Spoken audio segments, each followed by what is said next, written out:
We're back on the ice to talk about the scandal that almost destroyed the sport of curling. And we have a special guest today, a bona fide semi-professional curler and 100% Canadian. We're doing a full recap of Broomgate on this episode of So Much Crime, So Little Time. You know, Jeff, what I heard about curling and what I learned about curling What's that? is that there's a little bit of waiting around. You know, your team goes and you kind of are looking, maybe checking your phone, depending on the score, how close it is, how competitive the match is. But in that time, it feels like you might need direction.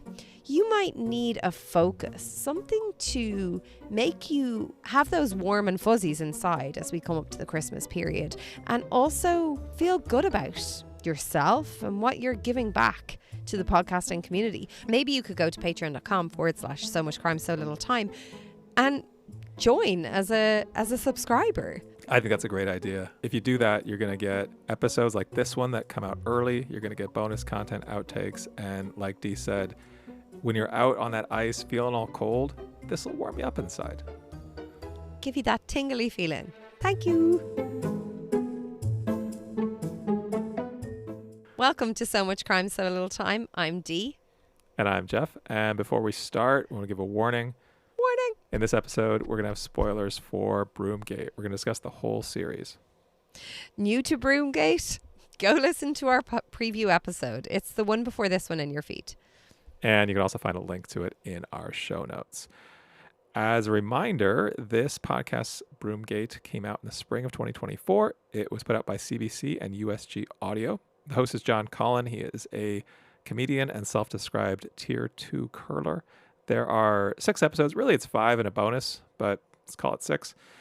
Each one is about 20 to 30 minutes long. Dee, what did we learn in the first episode? Yeah, so in our preview episode, we were focusing in on 2015 when at the International Grand Slam of Hurling, yes, it exists, in Newfoundland. Newfoundland, am I pronouncing that correctly? Thank you very much, Ducks. A team debuts a new broom and controversy ensues. We learn a little bit about curling, a little bit about brooms, and that's about it. Since neither of us is Canadian, at least, Jeff, I don't think you're Canadian, are you? Not even a little bit. I mean, American, Canadian, tomato, tomato, or has ever been curling before. Me, currently, as we're recording, I've never been curling before, and neither has Jeff, at least yet. We decided we needed to bring in a really special guest. So we sat down with a pen and paper and we were like, do we know any curlers? And Jeff said, yeah, I do. Who's the curler you know, Jeff? It's my brother-in-law, Sean. And guess what, listeners? He's also Canadian. It's the best of both worlds. Everything we needed in a guest. And everything. More than that, he'd listened to Broomgate. He knew all about the scandal. And had opinions. So many opinions. And we are delighted to bring you that interview. So we're going to share that interview with you right now. And then we're going to come back and offer our thoughts on Broomgate. Please enjoy our interview with Sean. Delightful Sean. An excellent guest.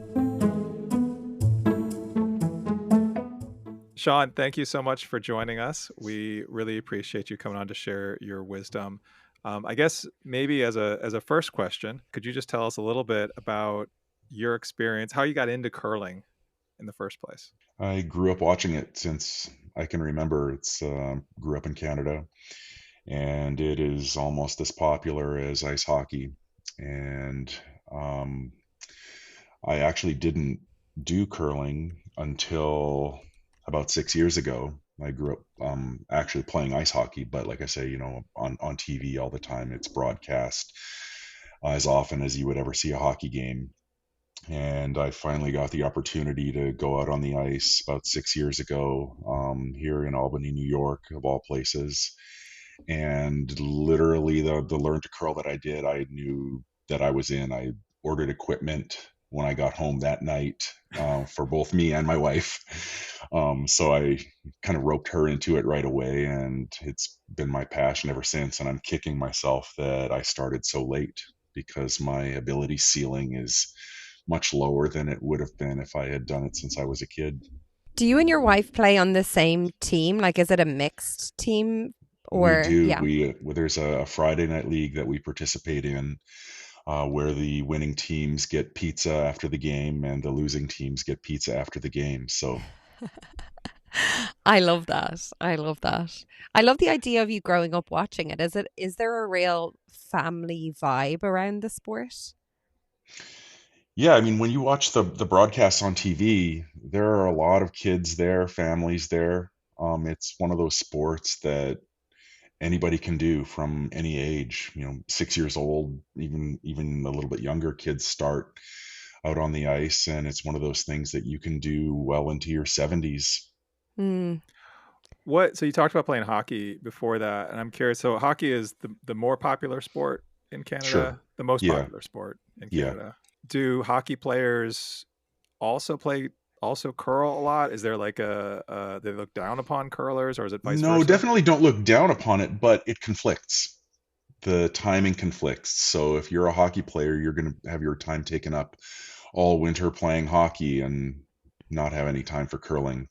The only time that I did curling before starting 6 years ago was one time in PE class. We went to the curling rink, and still remember going out on the ice. And When you say they conflict, one of the things that I got from this podcast that, like, as I said, like I knew very little other than seeing it on the Olympics like years ago. I remember it became like this big thing, like curling, everyone should watch it. But one of the other conflicts that comes to mind, but I'd like you to clarify if I'm way off here, is ice hockey. I've gone to see a few ice hockey games, and they're not very sound to each other. They're not very nice to each other, and like sportsmanly, it's very aggressive. And what really came out in this podcast is everyone seemed really intent on keeping the gentlemanly, for want of a better word, like respectful nature of the game intact. That seems to be a conflict to how I would view ice hockey players seeing another team.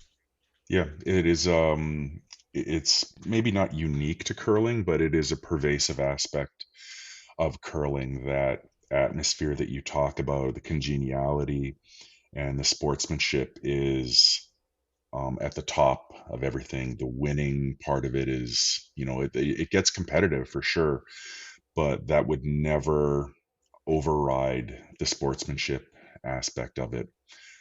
Just the fact that you don't have any referees out on the ice. I mean, at top level Mm. competitions in curling, they do have umpires there, but they're not involved in the game unless the players have a specific issue or question or something like that, and they will come in and make a ruling or a measurement.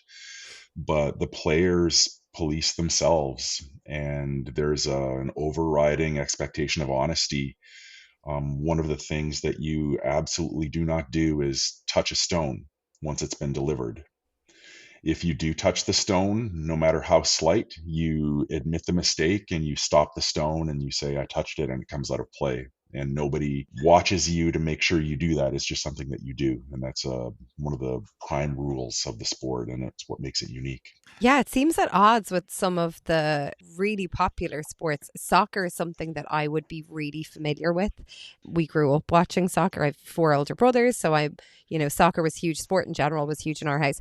But I don't know how much soccer you watch, but the amount of dramatics that go on a soccer pitch these days, the players just throwing themselves on the ground, rolling around as if their ankles or It's their legs have been embarrassing. broken. It's so embarrassing. And these are players who were paid a lot of money. And I just wondered, like, as I was listening to this podcast, it was one thing that I was wondering is like, it's nearly a crime against a sport in general to take away the actual skill and the respect for the skill by bringing in this amateur dramatics to a game. And it was one thing that really stood out to me here is they really wanted to focus on being nice and being respectful and being honest. And I think other sports could really benefit from, a kick to Yeah, I tell mean, them what actually is important. there are a couple of dynamics at play that help with that in curling. One is the fact that you aren't in direct physical confrontation with anybody. Mm.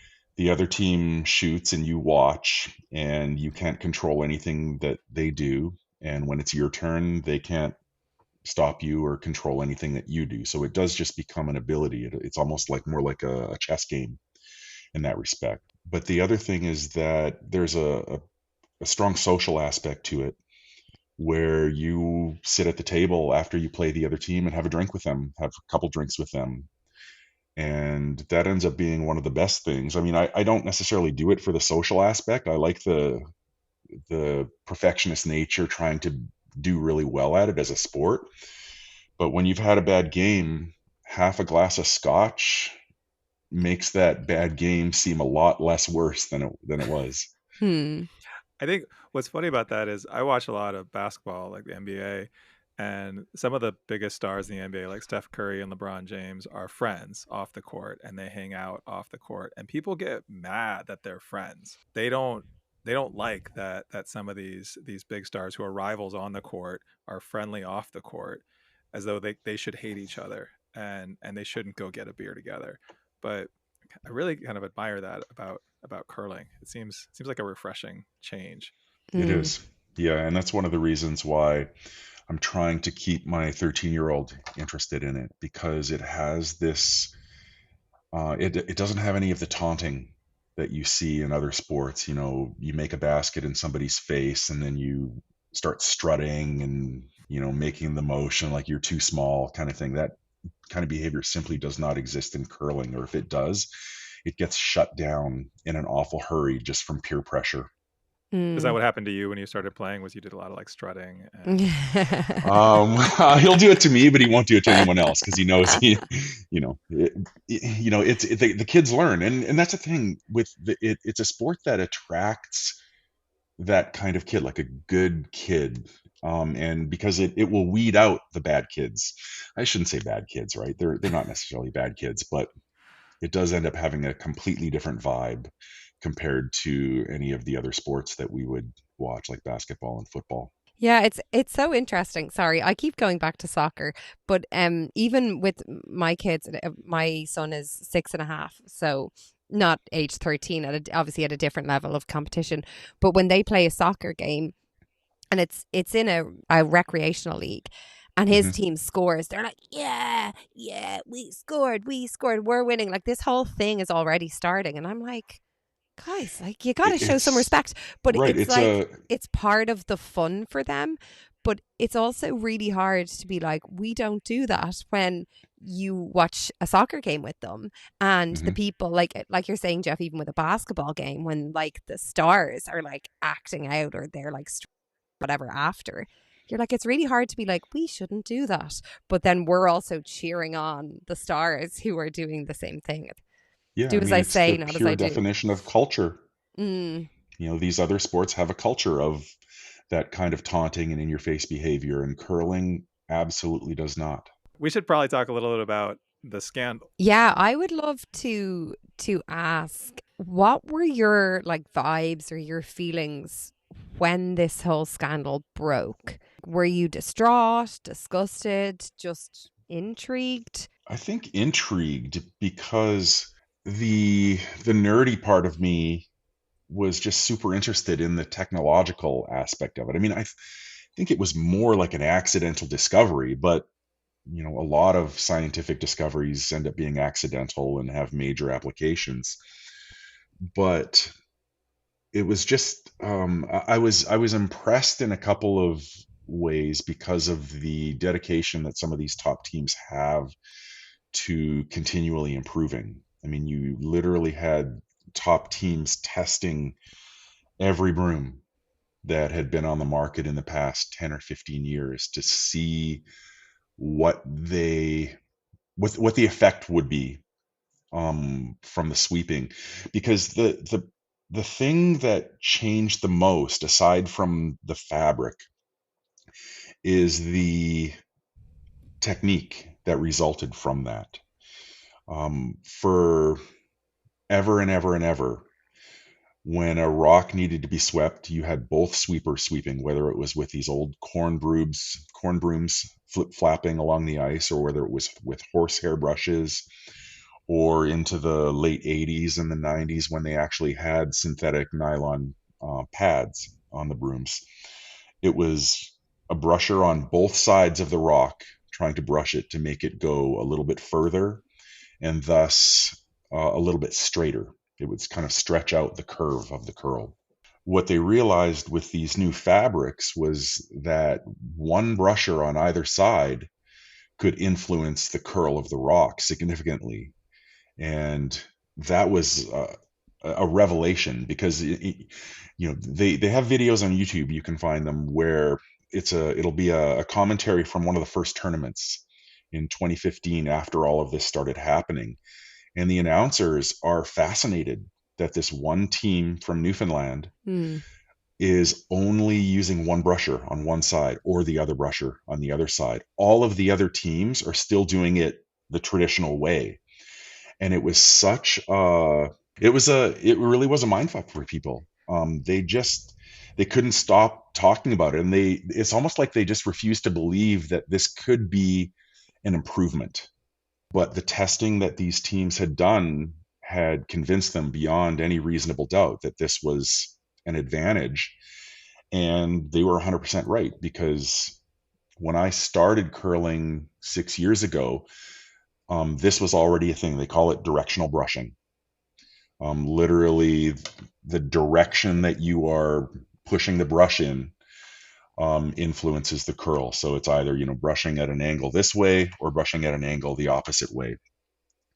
And it's something that was easy for me to adopt because I had just started. But we have older curlers at the club now that still can't quite wrap their heads around it. Like, maybe they lack a little bit of neuroplasticity, but they still just yell sweep, meaning both sweepers go. Whereas the modern method is to yell to one or the other person to make it curl or make it go straighter. You said that you feel like this was maybe discovered almost by accident, just trying to make this company seemed like they're just trying to make a good broom. They're trying to get into the broom market, I guess. One thing we talked about when we did our preview episode was kind of like, what's the crime here? Is there a crime here? And it's more of a scandal than a crime. I almost feel like going back to what we were talking about earlier about sort of the culture of the sport in terms of like its significance and impact on the sport. It seems pretty like a big deal. I guess that's what I'm trying to ask is like, how big of a deal do you feel like this was? It was a huge deal back then. I mean, you literally, it was going to destroy the camaraderie that people had. It was going to turn it into something where you could almost not miss a shot. In that respect, it's not necessarily about the competitive aspect. I think it would have, if they had not adopted rules in the end to restrict which fabrics are allowed to be used, it would have ruined it as a spectator sport. Because if you watched an NFL game and the quarterback completed every pass every time, it would be boring. Right. And nobody would watch it. And that's where this game would have headed. Some of these guys are so talented at the top level, even now that they have restrictions on the broom fabrics that they can use, they can place a rock within 6 inches from 138 feet down the ice with regularity. So you give them this extra ability to direct a rock left or right whenever they want to, they would never miss. I have a question regarding the crime, not necessarily just for you, Sean, but like Jeff, just to put it to you as well. I kind of agree, this wasn't a crime, it was a scandal. But I think one of the big things I was missing from this podcast that they didn't really dig into was, and maybe I picked it up wrong, so I'm open to clarification. I often misunderstand what's happening. There was a lot of talk about the damage that the broom does to the ice is the biggest factor here. Mm-hmm. Yeah. And I think the names of the two brands are the Magic Broom and the Black Magic and the Ice Pad. Black Magic and the Ice Pad, yeah. So the Ice Pad, it said when in that I think it was episode 4, they said the ice pad barely made a scratch on the ice, but when you use the black magic, it was like ruining the ice. Yeah. And then they went on to talk about things. And then it was mentioned about the rules. And one of the biggest rules of the sport was like, you know, you kind of respect the ice. You don't want to damage it too much. And that's why it was such And a big it's deal. literally written into the rules. But no what I'm player shall damage confused the about, ice. yeah, so what I'm confused about is here, it seems to me like the ice pad was doing an effective job, but it wasn't damaging the ice as such. Apparently it was slightly, whereas the black magic came in and just completely messed it up, which seemed Yeah, it was like to an be ice the pad crime on to me. steroids, right? Yeah, which seemed to be the crime to me, as opposed to, well, we think this does a good job, and from our testing, it doesn't seem to damage the ice in an extreme manner. So, but I never felt like that was leaned into. Like, I know there was talk about let's create a pad that does like the worst damage possible to just show if we allow this one in, this is where we're eventually going to go. But I'm like, well, no, because you're missing the point here that the rule is you can't damage the ice. Right. That And seems they like two different literally- things there, 2 levels there that was Right. never really dug into. Yeah, and they're literally one of the articles that I read talked about a game where one team was using the ice pad, one team was using the black magic pad, and the game took 3.5 hours because after every rock was thrown and the team with the black magic pad would brush it, the other team would have to go along and, you know, sweep away ice shavings or who knows what, because they were literally scraping the ice and putting such scratches in it. I felt like they weren't comparing apples to apples there. Agreed. You know, Agreed. it's like a crab apple but I think, to like a cooking apple. I'm like, they're Yeah. the same species, but like, you know, they're not the same. They don't have the same but uses. it's an interesting point though, right? Because the ice pad, the original one, created enough controversy on its own because of the ability for the sweepers to manipulate the stone. Mm. And it created controversy within the community because some people thought that was immediately too much, and other people were like, well, you know, we don't know, but we're playing within the rules. And yeah, you can make that argument. But I think pretty much universally, curlers were like, no, this black magic pad is not the way to go. It is, you know, so aggressive that it's going to literally ruin games. I mean, one of the difficult parts of curling is that it is a natural surface and the conditions change all the time. When you start a game, there might be a little bit of frost on it and stones actually slide a little slower. That frost wears off over the first couple of ends and the speed picks up and the stones slide further. But then as the game continues, you have all these rocks traveling over the bumps on the ice and all of this brushing literally wearing down the bumps on the ice, and then ice starts to get slower again. So it's already something that curlers have to fight with, in a sense. So to have these pads come out and literally be damaging the ice was too much, and no curler was going to accept that. So my sense is that the black magic pad, while they say it was done as a way to prove a point, it never would have become mainstream. Curlers wouldn't have accepted that. It just seemed like a very aggressive way to prove a point, I thought. Yeah, sometimes we need that though.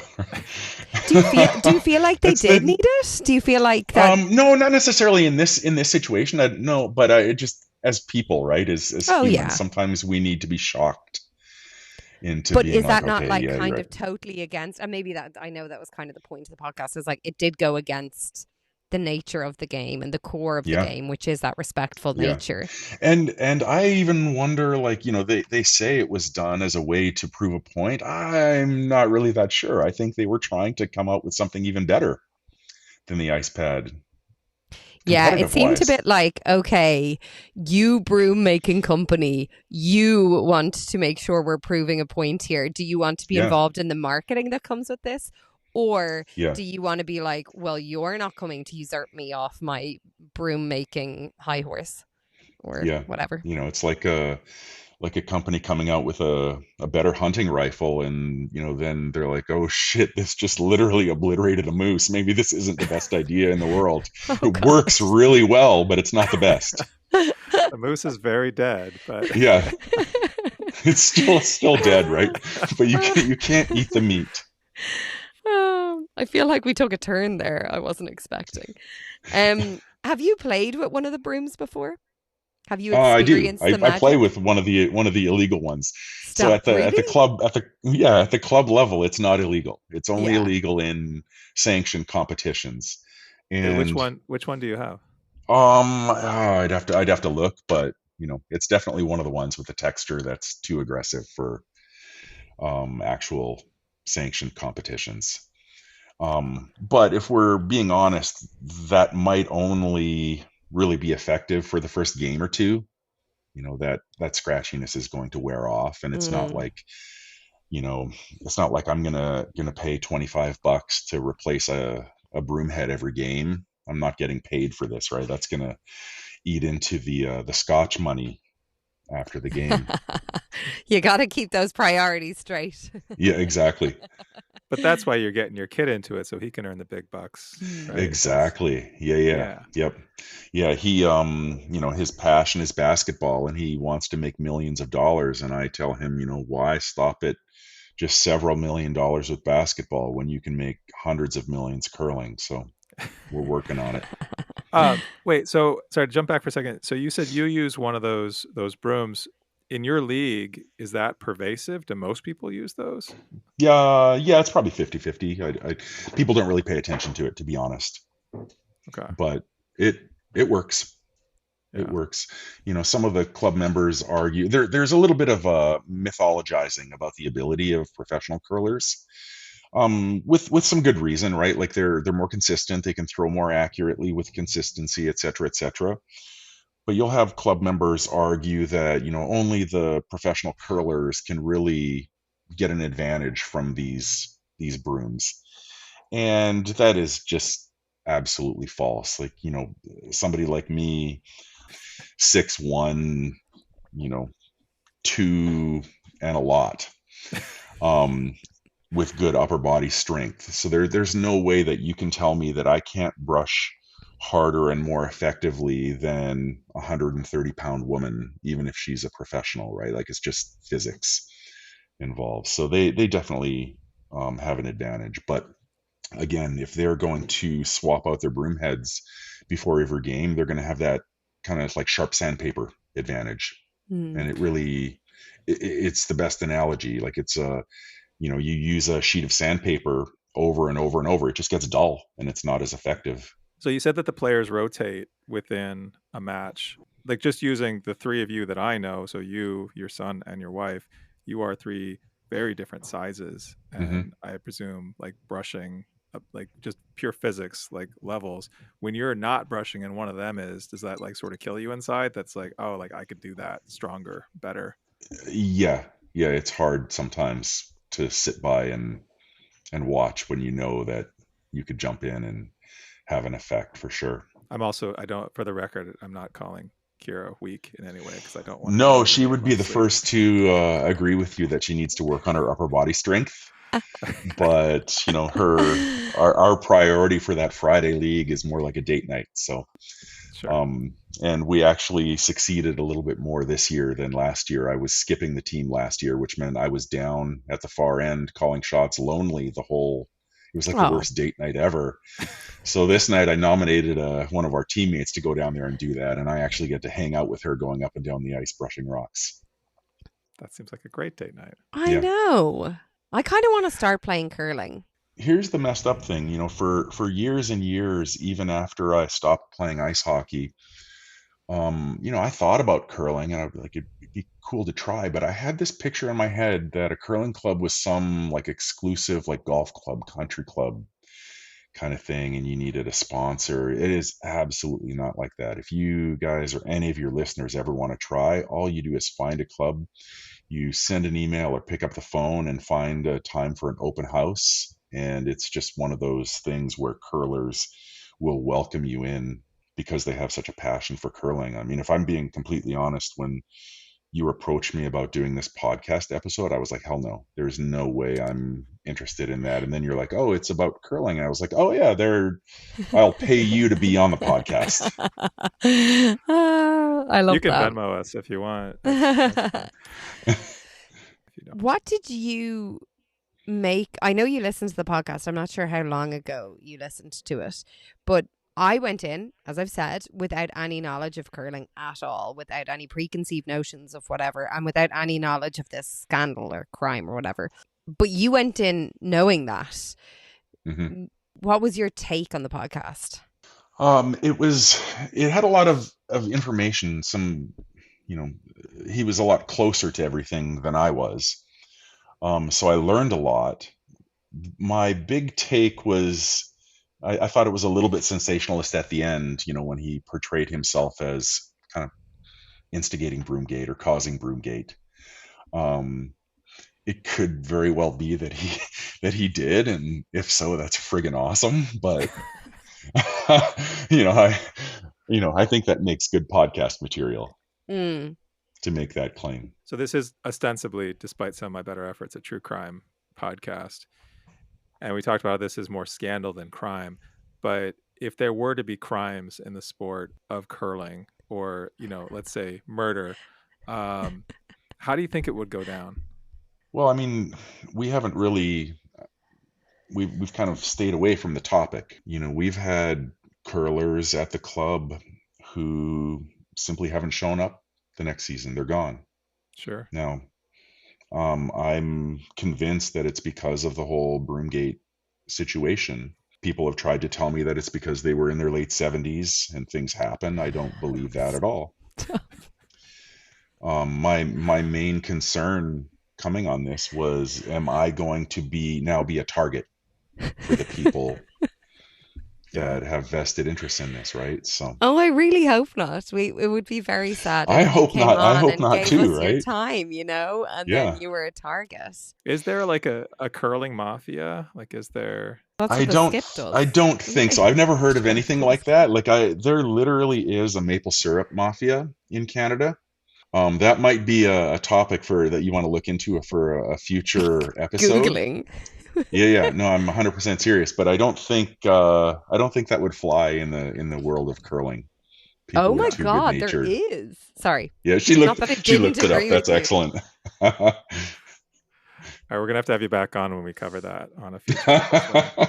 But we'll have to have like a different like silhouette and like have the voice changed. Yes. So that yes. the maple syrup mafia won't come after you. Yep. We can't have you being a target. No one's going to want to come onto the show, Jeff, if we're creating targets out of our podcast guests. All right, we probably shouldn't do that. That's a good point. All right, Shauna. Well, I hope you stay safe out there. Indeed. On the ice. Appreciate that. Thank you so much for taking this time. This was really great. I really loved talking about curling with you, and I actually am really excited to go curling. Yeah, I'm gonna take Jeff out next week. Yeah, I heard. I have a lot of FOMO, but sure, look, I'll get there someday. All right, Sean, thank you so much. Thank you so much. Anytime, guys. Appreciate it. Jeff, I have learned so much about curling between the interview with Sean and the podcast in general. I feel like one thing that we maybe didn't get into too much in the interview, though, is like what were your vibes with this podcast? Did you like it? It's so different to what we've listened to before. I think I was biased a little bit from your take in our preview episode where you were searching for what's the crime here. And I almost just kind of eagerly wanted there to be a crime. I love that you say you were biased by it. You were biased by the fact that I brought up the fact that we were reviewing a true crime podcast where the crime was unknown. Yeah. I'm sorry. And so I was listening to it. I was like, I'm really enjoying this. I think John Cullen is a really entertaining host. I'm learning a lot about a sport I didn't know anything about. I just found it generally fun to listen to, although it was a little hard to understand some of the curling lingo and some of the logistics of what was happening. But I also kept being like, maybe this is going to be the crime. Okay, maybe now this is going to be the crime. And it never really happened. There really wasn't a crime here. I feel like you went in with your expectations too high. I after episode 1 was a bit like, I don't know, like I'm enjoying it. I like sport. I don't know my friends would enjoy it. I loved it. I got like, I cared. There was one point, you know, when the two teams were playing against each other with the black magic broom and the ice pad broom, and they're playing against each other in this game, and it's getting tense and it's not nice. And one of the guys, wish I knew his name, put his broom back in his bag, his magic broom, and he took out his old one. I got the tingly, like, emotional feeling. I was like, oh my God. Like, to me, from, again, didn't know much about the sport at all before listening.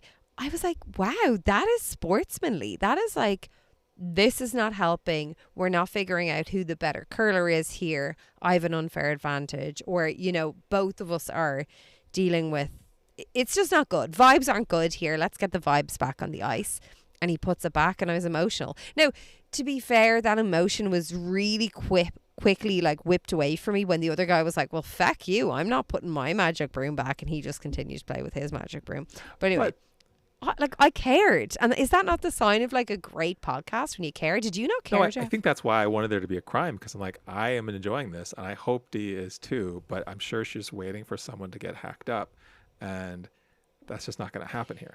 You see, after episode 1, I was like, okay, Jeff is taking us down a vanilla path with these crimes. Like, we generally discuss really harrowing, gruesome tales and how podcasts deal with them. And sometimes scandals or scams, but never something as vanilla as this. Maybe we just didn't vet it enough. But I'm kind of glad we didn't vet it enough. I mean, there's no organs in black bags here, as far as we know. First of all, it brought Sean to this podcast, which was, I think, great. And I feel like he spoke to this well of, this was a big deal to people who care about curling, to Canadians. Like this meant a lot to them. We're just not part of that culture. We're not from that country. We are not enthusiastic fans of that sport. But if this was a sport and a cultural of cultural magnitude to us, this would have been a much bigger deal. So I think we're approaching this from that kind of distance of, you know, it just seems so much smaller because we're not of that world. Yeah, that's fair. That's why come here. Did you like the host? Yeah, I thought he was a lot of fun. I thought he was a great host. What did you think? I loved him. He was gas. There was one point, you know, when they had that big like meeting in down, like in the description of it being like in this tiny locker room and everyone's getting like angry at each other and like whatever. And I particularly liked in the kind of bonus episode 6 where they were talking about, oh, we wish we brought in more of like the female like side of things, but to be honest, they just dealt with the whole issue in a more respectful manner. So we didn't have like people nearly coming to like jabs over, you know, the brooms in the female league. I thought that was very funny. But also, so in that moment in that episode when we're talking about that head to head in the locker room, he's like, and I managed to get the minutes from that meeting. As soon as he said that, I was like, are you effing kidding me? Someone was sitting there taking minutes. And then he was like, just kidding. And I was like, I actually laughed. Like, I laughed out loud, which doesn't often happen with these kind of podcasts. So I appreciated that. I thought he had really good humor. I know he's a comedian, but I liked him. And I think also something we often talk about is who you want to go out for a pint with. And these are people who actually talk about going out for a pint with all of each other. So I know. So it feels like more gettable than the people who don't talk about that. I think we just have to show up and we'll have a pint with them. Maybe we could go and do some curling there. I've never been to Canada. Oh. I've never gone curling. Canada's great. The parts of Canada I've been to have been wonderful. Well, from by all accounts, what I have heard is that the Canadian and the Irish are very similar. I don't know about that. Great fun, very welcoming, very little bullshit. Do you not like the Canadians? No, I do. No, your brother-in-law's Canadian. My experience. We just spoke to him. My experience with Canadians has been almost universally wonderful. Oh, so it's the Irish you're after here? I wondering how long it would take you to pick up on Christ. That was really slow. Yeah.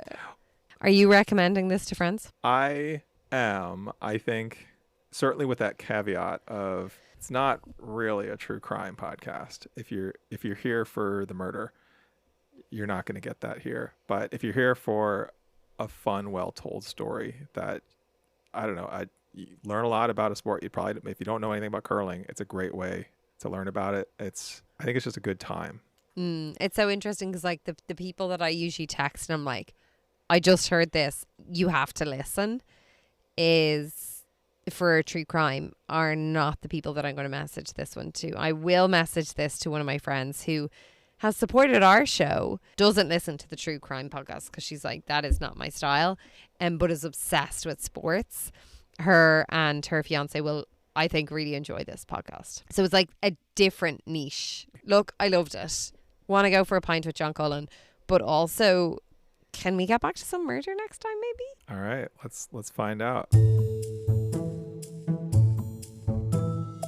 Before we talk about next time, just a reminder, if you enjoyed this show, if you've been enjoying this show and you haven't yet, make sure to leave us a rating on Spotify, Apple, give us a 5-star review. It makes a big difference. I don't know if everyone out there understands how much of a difference it makes. It really helps other people find the show. It boosts us in the algorithm so the show gets shown to more people when they're looking for a true crime podcast. Even better is to leave a comment. You can leave a comment on this episode. You can leave a comment in Apple Podcasts, leave a review. Even just a few words. Let us know what you think. Let us know what you liked. Let us know what you didn't like. That really helps. And aside from that, tell a friend. Tell anybody you know who's into true crime, into Canada, into curling, whatever their interest is. Tell them about our show. We really appreciate it. Jeff, do you remember the very first podcast, true crime podcast we ever covered? Yeah, it was the Unalinsky case. Yeah, so that was from a podcast called Inside the Crime, and an Irish podcast brought to us by News Talk. We're going to go back to Inside the Crime, but we're going to go to season 1, the Whelan family story. We're going to hear about a fire that happened on Christmas Eve night into Christmas Day morning, and we're going to hear about how that fire has impacted a family and a community. That's on the next So Much Crime. So Little Time. So Much Crime, So Little Time is a production of MimeGov Media. The executive producer is Paxton Calariso. Our associate producer is Blythe Ty. Theme music was composed by Vyacheslav Starostin. If you haven't done it yet, please subscribe to this show in your podcast app. Don't forget to give us a 5-star rating and a review. Even better, tell your friends. To join the discussion, look for us on social media. Check out the show notes for all the links. Thanks for listening.